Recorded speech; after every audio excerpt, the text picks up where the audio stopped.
Sébastien Bordier, bonjour. Bonjour. Bienvenue sur le plateau télé du salon e-marketing et stratégie client. Alors vous êtes chargé du suivi prestataire de la relation client chez IDTGV. Tout à fait. Alors est-ce que vous pourriez nous présenter IDTGV et surtout quel est le positionnement d'IDTGV par rapport à la SNCF? Alors IDTGV, c'est une filiale privée qui a 11 ans maintenant et notre leitmotiv, c'est d'être le laboratoire de la SNCF. Nous sommes une entité de 80 personnes au siège qui nous permet d'être très adaptable et de sortir des projets assez rapidement afin de voir après si on peut les mettre à grande échelle, à l'échelle de la SNCF. C'est un peu un laboratoire d'innovation, un petit service R&D. C'est un petit service R&D qui, par exemple, a testé les accueils embarquements depuis plus de 10 ans maintenant et qui commence à se généraliser. L'arrivée des portiques est un autre projet au sein du groupe SNCF pour venir à la suite des accueils embarquements. Sur IDTGV, vous avez vraiment une politique et un dispositif d'écoute en termes de relations clients. Est-ce que vous pourriez nous l'exposer un petit peu plus en détail? Alors, l'écoute client chez IDTGV, c'est aussi la fonction laboratoire qui nous permet d'alimenter notre service client et notre offre aussi. Donc, nous avons les enquêtes post-voyage, post-service client. Et puis depuis à peu près 1 an et demi maintenant, chaque collaborateur IDTGV, mais aussi les collaborateurs d'Acticall, qui est notre service client, sont des clients, puisqu'ils peuvent utiliser IDTGV à titre personnel. Et là, ils remplissent eux-mêmes une enquête. Comme ils connaissent l'offre, on peut tout à fait voir directement les petits points de la satisfaction qu'on n'aurait pas vu ou que nos clients ne sauraient pas remonter. D'accord. Alors je sais que vous travaillez en collaboration avec le blog de la relation client. Tout à fait.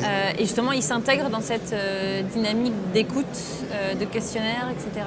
Le blog de la relation client a le mérite effectivement de donner la voix aux clients, de pouvoir remonter les expériences et de pouvoir aussi voir ce que d'autres entreprises font. Et nous permet aussi, nous alimenter, d'avoir de bonnes idées, parce que le laboratoire R&D n'a pas toujours les idées qu'il faut. Et on peut aussi aller voir ailleurs ce qui s'y passe.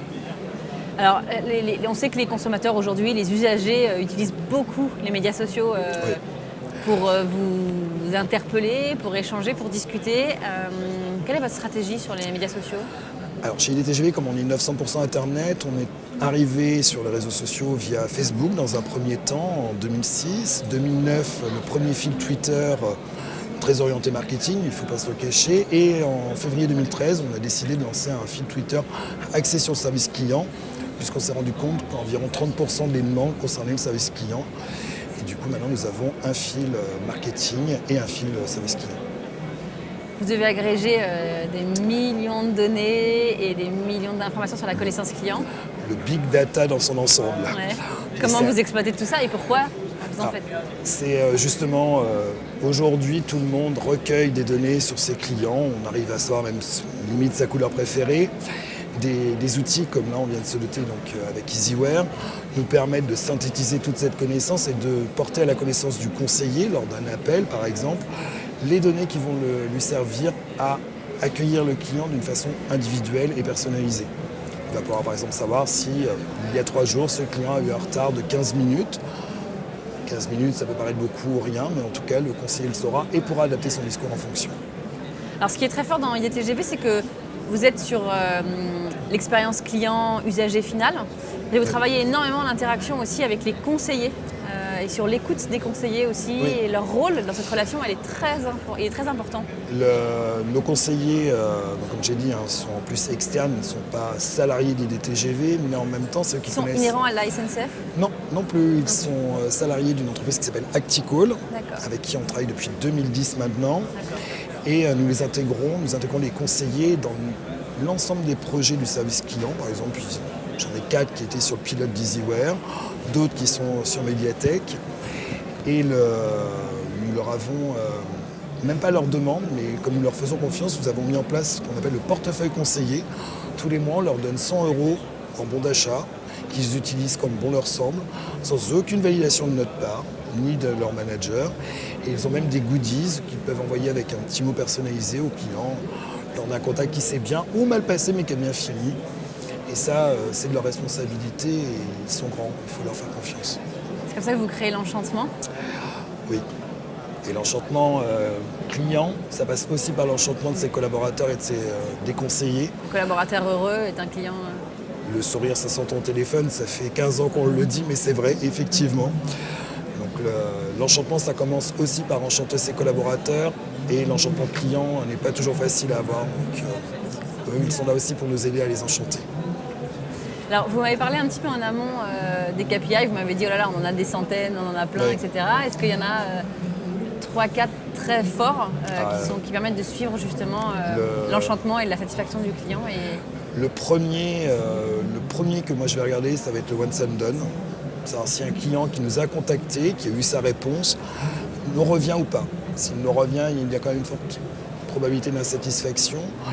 Le second, ça va être les délais de traitement, surtout sur la partie formulaire, email, puisque aujourd'hui, en règle générale, on est sur du 48 heures. Au bout de 24 heures, le client commence déjà à s'impatienter. Il aimerait même une réponse limite sur du chat. Donc, plus on peut lui répondre vite, mieux c'est. Alors ça, c'est des KPI très quanti. Oui. Comment on mesure le qualitatif? Alors, le qualitatif, il est opéré chez nous de différentes façons. Il y a des évaluations, puisque notre partenaire est Élève 345. Et du coup, mon collègue qui s'occupe de la formation qualité et des process chez IDTGV réalise aussi des évaluations sur les conseillers. Acticol en fait aussi, et cette note moyenne est redescendue jusqu'au conseiller.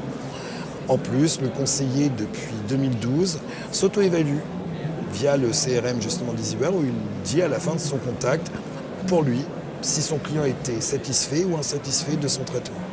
Et après, nous, on peut, grâce au CRM, remonter l'information médiathèque sur cette enquête post-service client et voir si les deux sont en interaction.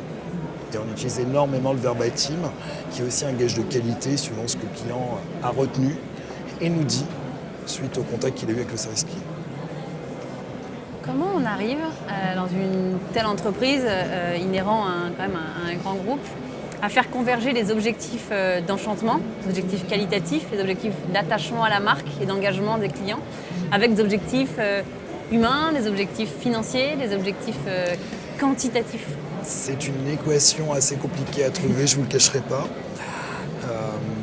Au niveau du capital, je ne vais pas parler vraiment de budget, mais le capital humain, ça n'a pas de prix. Donc effectivement, on a tous des budgets à respecter. Il y a des objectifs de durée moyenne de communication pour que le coût à l'acte rentre dans le budget, ainsi de suite. Néanmoins, il faut effectivement mettre du budget si on veut enchanter le client. Le frugal, j'y crois, mais à un moment donné, il faut quand même un petit peu d'euros pour le rendre possible. Sébastien Bordier, merci beaucoup. Et je vous remercie. Très bonne journée. Merci beaucoup, au revoir.